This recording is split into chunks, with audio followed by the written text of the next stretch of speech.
Good morning, everyone, and welcome to this webinar on EDI issues for charities. It's great to see so many people join us this morning. My name's Jo Oliver. I'm a partner in the improvement team at VWV, and I'm joined this morning by my colleague, Kathy Halliday, who's also a partner based in our Birmingham office. So our session this morning, if we can move on to the agenda slide, please, Ellie, is about equality, diversity and inclusion in the workplace. And this is always an interesting area for practitioners. It's fast moving, it's evolving, and sometimes it can be quite hard to navigate for employers, particularly when some rights and protections afforded under the Equality Act can seem to conflict with one another. And sometimes it's quite hard to find a pathway through some of the more knotty issues. So today we're going to look at what EDI means and consider the difference between equality and equity. Kathy's going to look at the current legal framework and some changes on the horizon. And then I'm going to look at ways in which you within your charity can reduce the risk of discrimination claims and some practical things that you can do to promote EDI in your workplace. And then we'll finish off with a discussion around staff training and also an opportunity for Q&A at the end. So if you've got any questions, please do put them in the Q&A box and we'll try and answer as many as we can at the end of the session. Today's webinar is being recorded and you'll get a copy of that recording within a few days of the session. So if we move on to the first slide, please, Ellie. So let's look at what EDI is. So traditionally, EDI has stood for equality, diversity and inclusion, and its purpose has been to provide equal job opportunities and fairness for employees and job applicants, to ensure the workforce is representative of different groups, so people from different backgrounds, ethnicities, age, genders, religions, beliefs, disabilities, and sexual orientation. And the idea behind it is to create a sense of belonging where employees and job applicants feel their differences are respected and their views are valued. And so a positive EDI culture can encourage employee retention, can attract the best candidates to your charity in terms of recruitment. It will increase productivity and enhance your charity's reputation. And a diverse workforce means that you can draw from a wide range of talents and experience, and creating an inclusive environment, support staff in terms of their well-being and reduces risks of employment claims. So that's the sort of traditional approach to EDI. And in recent years, there's been a bit of a cultural shift from focus on equality to looking at equity. And that's in recognition that treating everybody the same or treating everyone equally doesn't necessarily take into account the fact that some individuals start off from a position of greater disadvantage than others. This might be as a result of their economic background, for example. And so equity seeks to provide equality of opportunity by recognising that additional resources and opportunities may be needed to be allocated to disadvantaged or underrepresented groups in a way of levelling up or levelling the playing field. However, within our current legal framework, this could present some risks for employers on the basis that finding the right balance between lawful positive action and promoting equity against the potential unlawful position of positive discrimination, which could lead to claims from those who feel that they have been treated less favourably by the steps taken to provide equity to an underrepresented group. So it's important to find the right balance. So where does this shift in approach leave EDI? So we've got equality, treating everyone equally, that doesn't necessarily take into account the fact that individuals may come from more disadvantaged backgrounds than others. We have equity, where we're looking to redress the balance and level the playing field and thinking about adding additional resources and opportunities for those groups that you have identified are underrepresented in your workforce. And then diversity, thinking about this from a traditional perspective has usually been focused very much on the protected characteristics. So looking at age, disability, gender reassignment, marriage, civil partnership, pregnancy and maternity, race, religion or belief, and sex and sexual orientation. But diversity is actually a broader concept than that. And so thinking more widely about a diverse workforce would mean thinking about characteristics that go beyond those that are protected under the Equality Act. So thinking about gender identity, for example, or socioeconomic backgrounds, making sure that those with neurodiversity are represented within the workforce. So opening up diversity to be as broad as possible to think about having that fully representative workforce.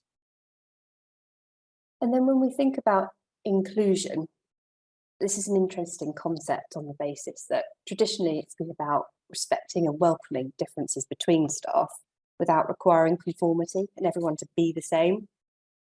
And recent case law, particularly around the area of protected beliefs, has established that the threshold for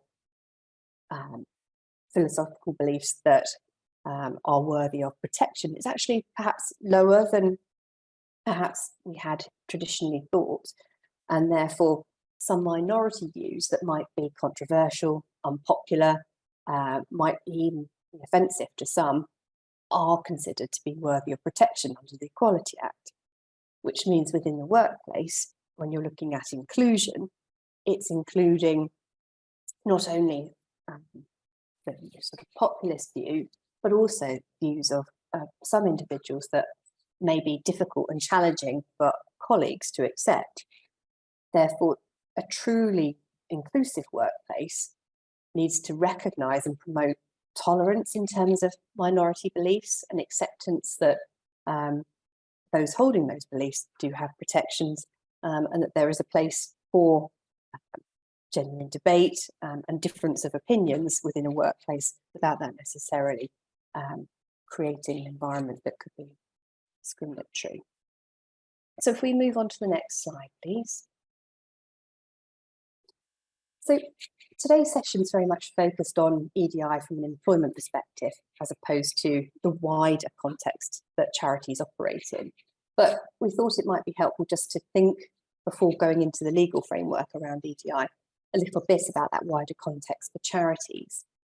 So firstly, if we think about societal change, so charities play an important role in creating social change, and often charities are at the forefront of initiatives to improve prospects and outcomes for underrepresented groups and communities.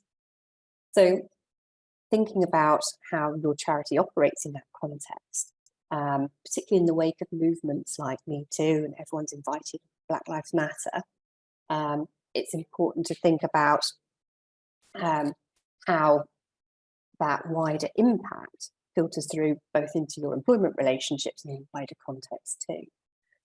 And then looking at your charitable objects and public benefit, this is the unique position that charities are in, that often charities are set up to support and help particular groups, and their public benefit is in doing so.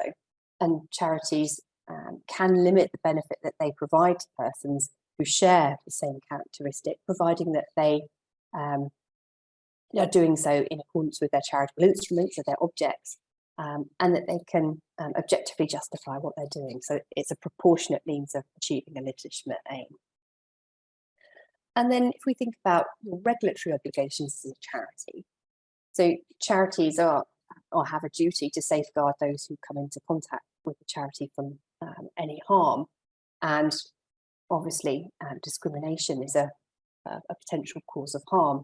So making sure that you are putting in place a positive EDI culture and are taking steps to minimise the risk of discrimination is important in terms of satisfying your safeguarding duties and responsibilities as a charity.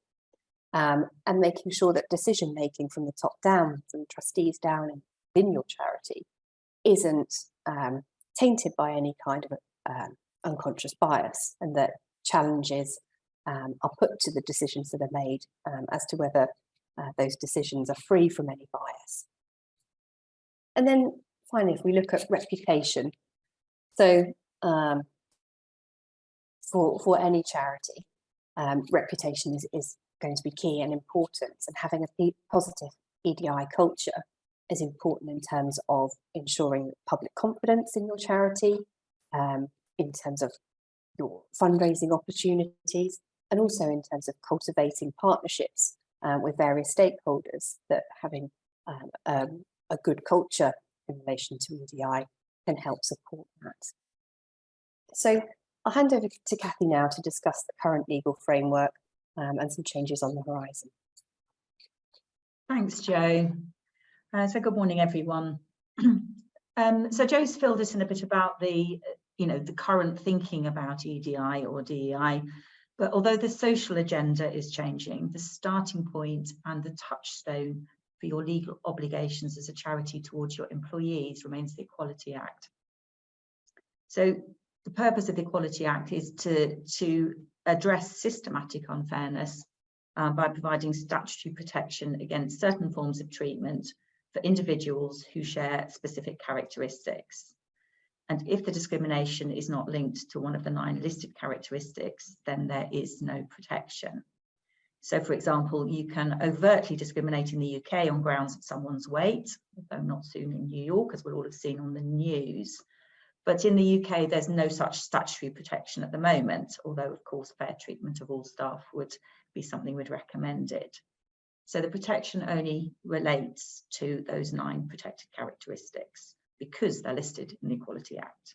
And just to remind you, they're gender reassignment, sexual orientation, marital or civil partnership status, pregnancy, race, religion or belief, age and disability.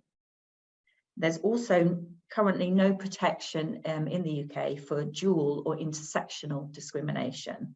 The legislation focuses on treatment that relates to one of the protected characteristics, although that is provisions included in the Equality Act for that to be introduced at some point in the future, if that's decided upon. Next slide, please, Ellie. So the second half of the current framework of the Equality Act is the type of discriminations. We've identified those individuals who are protected because of their shared protected characteristics. So there are 4 types of discrimination, which I'm sure you're aware of, that relates to all the protected characteristics. So firstly, direct discrimination, and that's where you treat someone differently because of their protected characteristic. So for example, because they are a woman. And in order to bring a claim, you need to look at the motivation for the employer's treatment of that individual. And that motivation could be deliberately, something that is directly discriminatory because of that protected characteristic, and it's a conscious decision to treat somebody in that way, or it could be subconscious or unconscious. Direct discrimination can also include discrimination by association. So for example, where a mother is discriminated against because her child has a disability, and there's a number of employment cases around those issues. And it can also be where there is an incorrect perception. So for example, because there's an incorrect assumption is made about an individual's sexuality. And again, there's cases that give examples of that. The second type of discrimination is indirect discrimination. And this is framed in the Equality Act as being where a provision, criteria or practice puts those who share a particular protected characteristic at a disadvantage. And the most common example used is the requirement to work full-time. And that disproportionately affects women who statistically still have more caring responsibilities and are therefore more likely to need to work part-time. Now, unlike direct discrimination, which can't be justified other than, as always in discrimination, there's the exception of age. You can justify direct age discrimination, but otherwise you can't justify direct discrimination. But indirect discrimination can be justified, and it can be objectively justified by showing that there is a proportionate means, that the discriminatory treatment is a proportionate means of achieving a legitimate aim. And that provides a defence to a potential discrimination claim. for the employer. Next slide, please, Ellie. The third type of discrimination is harassment. And this is unwanted conduct which has the purpose or effect of either violating dignity or creating an intimidating, hostile, degrading, humiliating or offensive environment. So a couple of things here. Firstly, the harassment needs to be linked to a protected characteristic again. So general harassment like bullying, although obviously unacceptable, does not give rise to a freestanding legal claim. Secondly, it does not need to be intentional. It can be inadvertent. But if the effect of the treatment is to create an intimidating, etc. environment, then it is still harassment. And it's also worth remembering that a one-off comment can constitute harassment. The recipient of the harassment does not necessarily need to have already said that they find that treatment unacceptable. And then lastly, victimization. So this occurs when an individual is treated badly because they have done a protected act. And a protected act in this context is taking an action in connection with the Equality Act, such as bringing a discrimination claim or helping somebody else to do that. There are also two additional types of discrimination which only apply to disability discrimination. And those are discrimination arising from disability and a failure to make reasonable adjustments. So looking first at discrimination arising from disability, this prevents less favourable treatment for something connected to a disability. So it's not treatment that's just because of the disability itself, which would be direct. And an example given by the Equality and Human Rights Commission is failing to give a bonus to an employee because they have had time off for cancer treatment. So it's not because they have cancer, it's because they've had time off. So that's a reason connected to their disability. And then there can be a claim for a failure to make reasonable adjustments.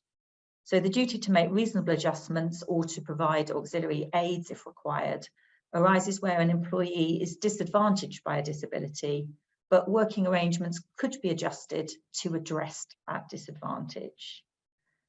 Now, the question employers face in these circumstances, and we're often asked, is what is reasonable? And the difficulty is that this is fact-specific and ultimately is only determined and tested in a tribunal if there's a dispute. So reasonableness can be a range of things, really. So there's a slight lack of certainty around. Okay, Ellie, next slide, please. So that's the Equality Act provisions. At the same time as the Equality Act, or shortly after the Equality Act was consolidated back in 2010, the Equality and Human Rights Commission also produced a statutory code of practice. And this was last updated in 2015. It's over 300 pages long, it's very detailed. It explains the relevant provisions of the Equality Act, and it gives some really helpful examples covering discrimination in recruitment and during employment, and some really good examples of how to deal with particular scenarios. So the code encourages employees to have an equality policy and take other actions, and Joe's going to talk about those a little later on. The code can also be taken into account in evidence in legal proceedings. So it's not legally binding as such, but if you fail to follow it as an employer, it can provide an inference of discrimination and shift the burden of proof to the respondent if there is a discrimination claim. And conversely, if you comply with the code, that can help establish a defence to a discrimination claim that an employee took all reasonable steps to prevent discrimination, so it can be of assistance in a tribunal. So it's well worth a read. And worth spending some time considering if you were to face a discrimination claim, would you, hand on heart, be able to say, yes, we do comply with the code of practice and therefore could rely on it for the statutory defence? Or is it something that could be used against you by the claimant in bringing a claim? Next slide, please. So the next EHRC guidance is technical guidance on sexual harassment and harassment in the workplace. And again, this sets out an explanation of the legal principles and gives some practical examples of how employees can tackle and respond effectively to harassment. So it gives definition examples of harassment and indeed victimization. It provides information on the effects of harassment in the workplace, and it sets out the responsibilities of you as an employer and how to prevent and respond to harassment. It's not currently a statutory code, so tribunals are not obliged to take it into account if there is a claim, but it can still be used in evidence in legal proceedings. And again, it sets out the best practice really. So as an employer, it's worth reading it and looking at it to make sure that you're in compliance with the guidance it sets out. Next slide, please, Ellie. And the last piece of potential legislation we're going to look at is the Worker Protection Amendment Equality Act 2010 bill, catchily framed. So some of you may recall that there were previous provisions which prevented third-party harassment, and they were introduced and then repealed. They're quite problematic and gave rise to some quite difficult cases at the time. But this new bill is a private member's bill, which is going to reintroduce protection against third-party harassment for employees. So it was introduced last year, and it's now at its second reading in the House of Lords, and it does have government support, so it's quite likely to be passed. And if it's passed, it's going to amend the provisions of the Equality Act so that an employer will be liable for the harassment of employees by third parties in certain situations. And it's also going to introduce a positive duty on employers to prevent sexual harassment. So firstly, the employer is going to be liable for the actions of third parties against their employees, not just vicariously liable for other employees. So employee harassment is already, you know, your liability as an employer, but this is again to give you some liability for the actions of third parties. So it's quite a big extension of legal liability in technical terms. There will be some protection for employers. So leaving aside sexual harassment, where the obligations are there's no exceptions really to the obligations. It won't be harassment if the conversational speech by the third party is not directly directed at the claimant, and if that comment or conversation contains the expression of an opinion on a political, moral, religious or social matter. And that opinion mustn't be indecent or grossly offensive, but if it generally deals with political, moral, religious or social issues. And there has to be no intention to harass. So if all of those apply, then you as an employer won't be liable for the third party's action. So a slight protection there. So this is like overheard conversations that don't intend to offend anyone and actually are, you know, valid opinions if unpopular opinions. So the principle really is that the employer is not expected to stop the expression of opinions, so political, moral, religious or social opinions, and it won't fail to take all reasonable steps to prevent harassment by allowing such opinions to be communicated. And this exception is very much in line with some recent cases, such as the Forstater case, where the EAT has stressed the importance of freedom of speech in a democratic society to be balanced against, you know, sort of censure of such opinions. But broadly speaking, this is going to, oh, sorry, next slide, please. So the second part of it is there's going to be a new and positive duty to take all reasonable steps to prevent sexual harassment. So this very much follows on from the Me Too campaign and some of the harassment cases which have hit the popular press, which Joe referred to earlier. So the duty will be to take all reasonable steps to prevent sexual harassment of employees in the course of their employment. So the only other positive duty really that you have as an employer in relation to discrimination is the duty to make reasonable adjustments that we were just talking about. And breach of the duty can be enforced by the EHRC under existing enforcement provisions, or by a tribunal if a claim for sexual harassment is made. And if a tribunal upholds a claim for sexual harassment and it finds that the employer breached the duty to take the reasonable steps to prevent sexual harassment, it can order an uplift in compensation of 25% to reflect the employer's breach. So this is a similar uplift to that applied, say, for example, in unfair dismissal cases, where an employee has failed to comply with the provisions of the relevant ACAS code. So if these are passed, these are going to come into force a year later, so you will have time to prepare for them. And the sexual harassment provisions will also be supported by a new EHRC statutory code of practice, which will be published at that time. And now back to Jo. Thanks, Kathy. So if we think about your charity and how you can reduce the risk of discrimination, so the first thing, and probably the most obvious thing, is to embed a positive culture around EDI. So we'll talk more about practical steps that you can do to create this culture in the next slide. But essentially, if you provide a workplace that's diverse, that's respectful and fair, and that you put in place that positive culture, the risk of staff becoming disenfranchised and raising complaints is going to be less. Kathy touched on the all reasonable steps defence when talking about the current legal framework. And here, where an employee has committed an act of discrimination, harassment or victimisation against a colleague in the course of their employment, their employer will not necessarily be liable for discrimination if they can show that it took all reasonable steps to prevent the discrimination actions of that employee. So this will involve ensuring that staff have had appropriate training, making sure that there is effective training in place and that training is happening regularly, and it covers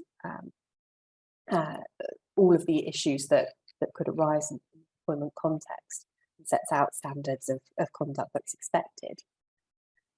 It will also involve having policies in place to make sure that your organisation's views and perspectives around discrimination are clear to staff, and it sets that clear benchmark of what you're expecting and the standards you expect of your staff, and how to report things if anyone feels that they have been subject to any kind of discrimination or unfair treatment. And not only would you have policies and training in place, but you'd need to make sure as well that you're taking appropriate action in relation to any issues that are highlighted by your staff or by any third parties. So if you're having or receiving reports of discriminatory conduct, it's important that action's taken to address that. So if there's been an investigation, that investigation has then found that there is some discrimination, whether that's conscious or unconscious discrimination, then it's important that you're taking steps to then address it. So it may be that you're taking disciplinary action against anyone who's created an environment that's been hostile to a colleague. It may be that you're looking at putting in place coaching or further training as a means of addressing that behaviour, so that you're not seen to condone behaviours that are discriminatory. And it's important also to keep contemporaneous records. So not only records showing your current policies, but showing the various iterations of your policy on discrimination issues. So showing how it's developed to meet changing needs within the workplace and to address those issues. So it's important to record those. It's important to record incidents that are reported, what's been done to address them, the outcomes of those processes, to show that you are an agile employer in the sense of dealing with these issues quickly and effectively. If we move on to the next slide, please, Ellie. So if we look about promoting EDI in the workplace, so creating that positive culture, and look at the various things that you can do to do that. So equality monitoring is one thing.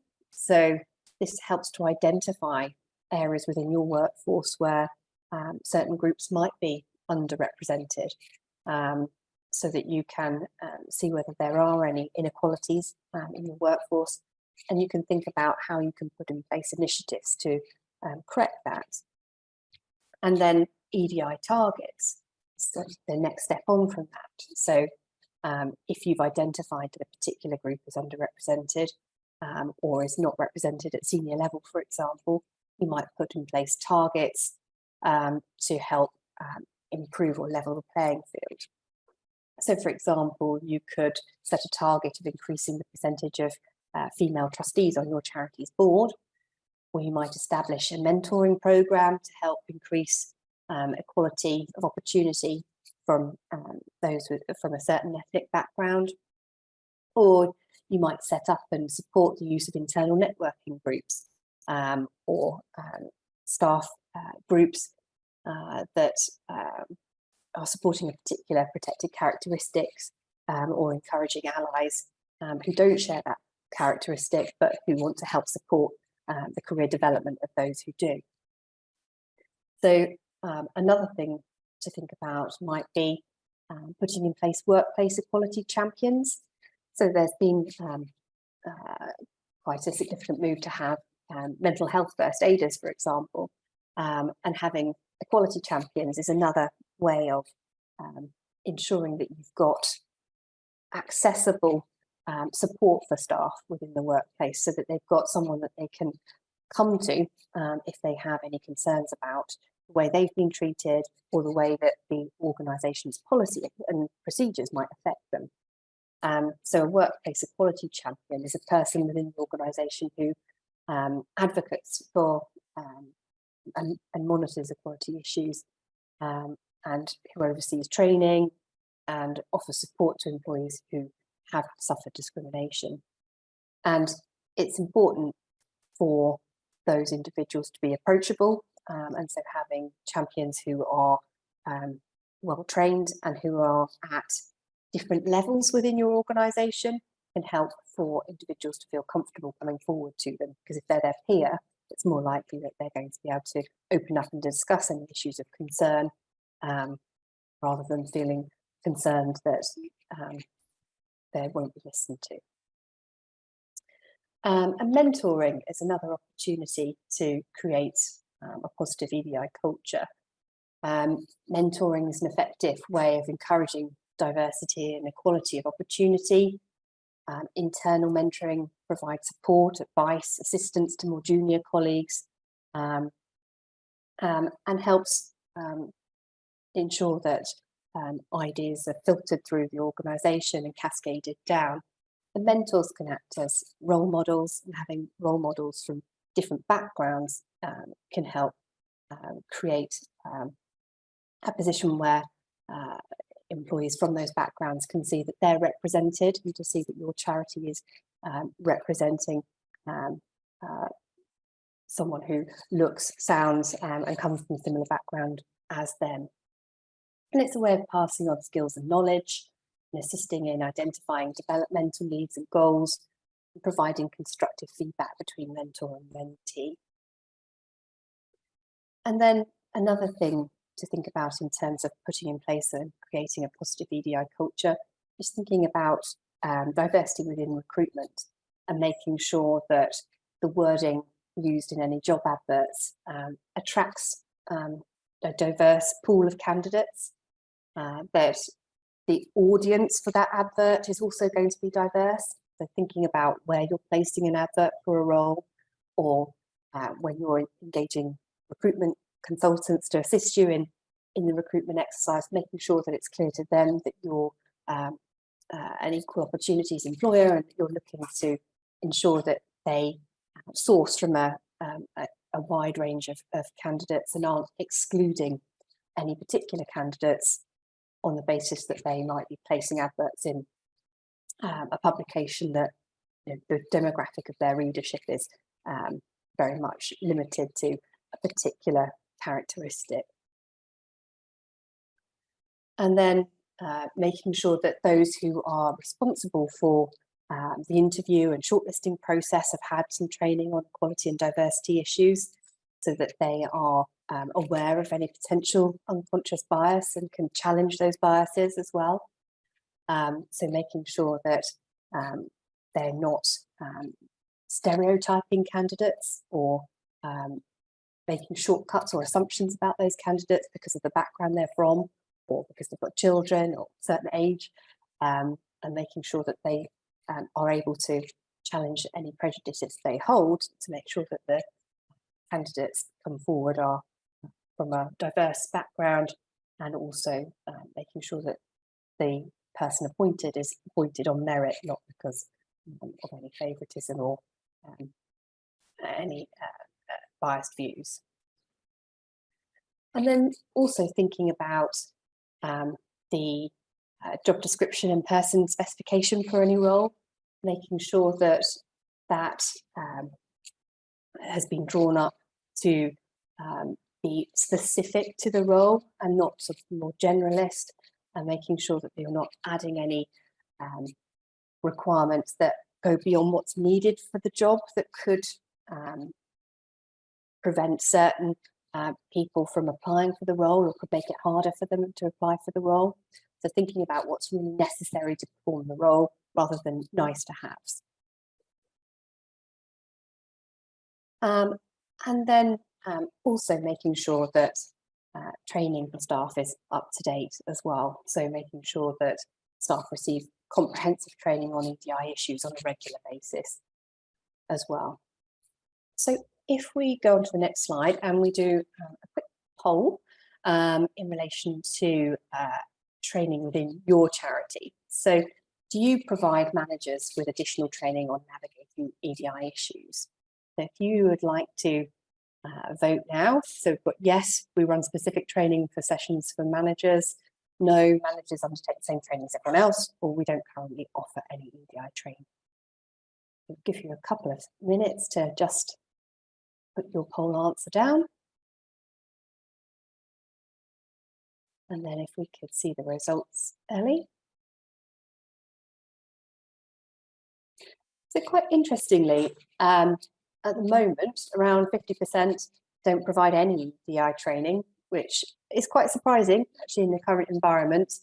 27% are providing training specific for managers, which is a positive thing. And then 27% also providing the same training managers that they do for everybody else. So we move on to the next slide, please, Ellie. And if we look at staff training then in more detail. So within your charity, it may be that you run EDI training generally for staff. And some of the things that you might want to think about introducing are having different types of EDI training. So thinking about equality and anti-harassment training, training specifically for your managers on how to deal with challenging issues and how to address concerns about discrimination issues that are raised by the people under their line management, and giving them the confidence and empowering them to be able to address those issues effectively to help you as an organisation establish the all reasonable steps defence that we just talked about. You might want to also think about training around unconscious bias. So in the context of recruitment, we just talked about that. And making sure that staff who are responsible for promotions or recruitment or any decisions within the workplace are making those from a place of challenging any personal preconceptions that are held and that are related to a particular characteristic or other background issue. And putting that training in place can help avoid those unconscious biases continuing and sort of permeating through your workplace. And then training for workplace champions as well. We talked about having equality and diversity champions, and to give them the best chance of being effective, ensuring that they've had some training to make sure that they are fully aware of what their role and responsibilities are is really important. So the EHRC does recommend that employers design the training in consultation with their workers and their workforce representatives. And so making sure that you're listening and taking soundings from staff about training is important to make sure that it's really hitting the spot and it's being effective. But overall, training would need to be clear on what the law and legal obligations are.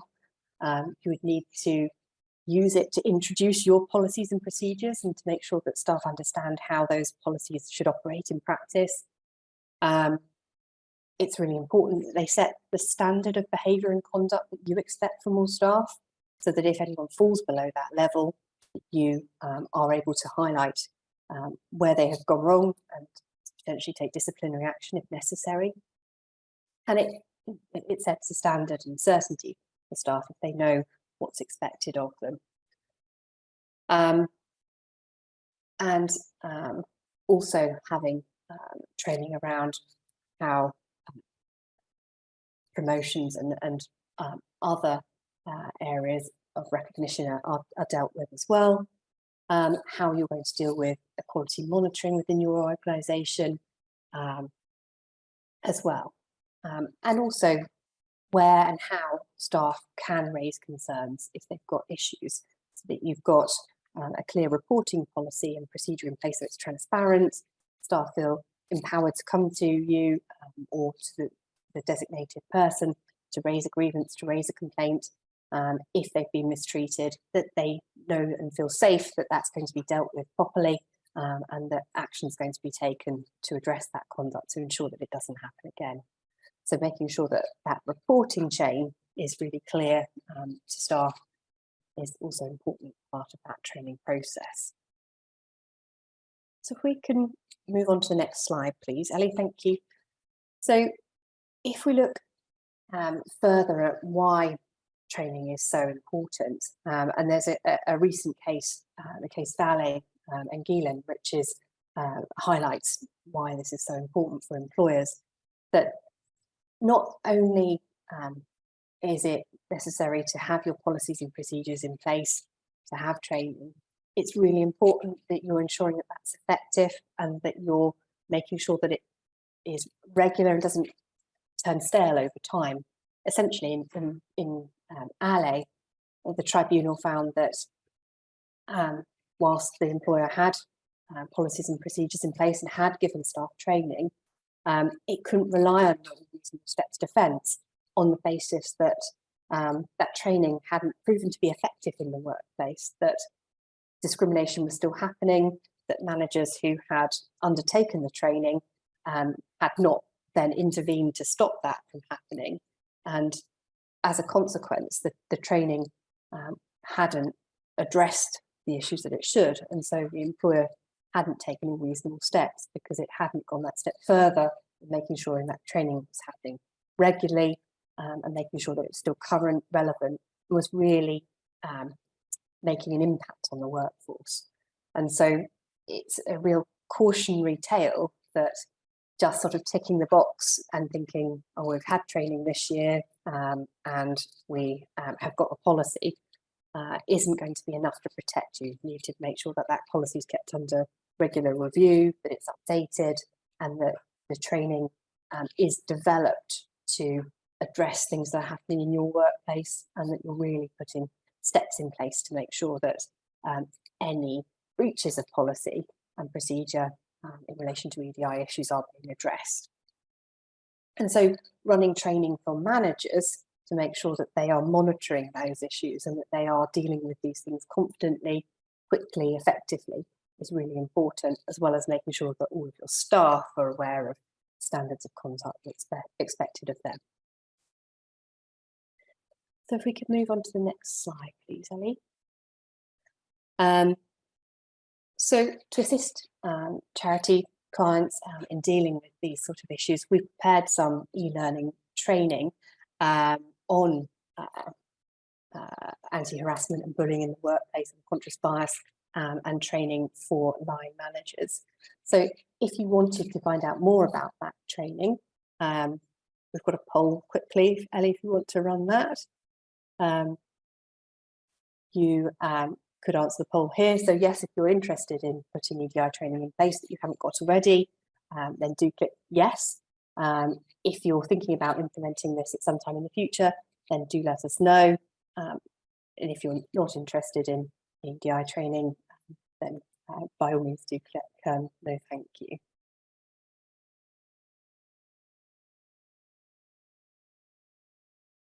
And if we move on from the poll, please, Ellie. We have got an opportunity for some questions. So if anyone has any questions that they'd like to ask, we're happy to answer them. Thank you, Jo.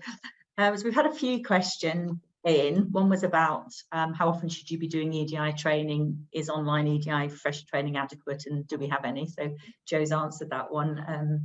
Probably annually, we would recommend, if possible, for managers who are dealing with things on a day-by-day basis. Some other questions. The question about how can you control the behaviour, excuse me, of third parties, which is a very good question, because of course, you know, it's very difficult to do so. It does depend on the scenarios. I referred, when I was speaking about it, to the fact that previously there was protection against harassment from third parties introduced, and then it was deregulated again, and that used to apply only when there'd been a repeat, because it accepted the fact that employers could not always foresee when there might be issues. I think that's not going to happen this time. The bill doesn't do that, although there might be some further amendments. So we're not quite sure what it'll end up saying. I think what you can do as an employer depends on who the third parties are. So you might, for example, have much more control over customers or people who you give access to your premises deliberately. So you could include things in terms and conditions or in site access and things like that. It's clearly much harder in public spaces. And also on the phone, you know, we'll all have heard the messages on the phone where it says we don't tolerate harassment to our staff. So those sorts of things will remain and become sort of more important. And in public places, those sorts of arguments about, the notices where you have, you know, if you come on these premises, these are condition of access and this is the action we will take. We've got zero tolerance. So those sorts of, public notices, being very clear in managing expectations of any third parties that have access to your employees. And I think when the EHRC do produce the guidance, that will also be really helpful, because they do think through different scenarios and give examples, practical examples, to help employers, because they understand that that it is difficult, and you know, the sort of scenarios that your employees might be exposed to harassment are very varied. If you have service users who perhaps have difficulties as well, you know, that's another area as well. So watch this space. It will be very, very fact specific, I think. Then another question about how do you manage the situation where one employee has views that another employee considers unacceptable? So I suppose the starting point is, of course, you can't police views that employees hold, and you wouldn't wish to do so. But what you do need to do is to provide guidance in how it's appropriate to deal with those views in a workplace. And that is one of the things that training can cover for managers, how to help manage that. I mean, I suppose really what you're looking for is a professional approach to colleagues, so that although you want people to be included and feel welcome, and their views can be welcome, but where you get very conflicting views, you know, they need to be dealt with in a courteous and appropriate way at all times. And if you have real problems, I suppose some organisations have codes of conduct or other guidance about that sort of thing.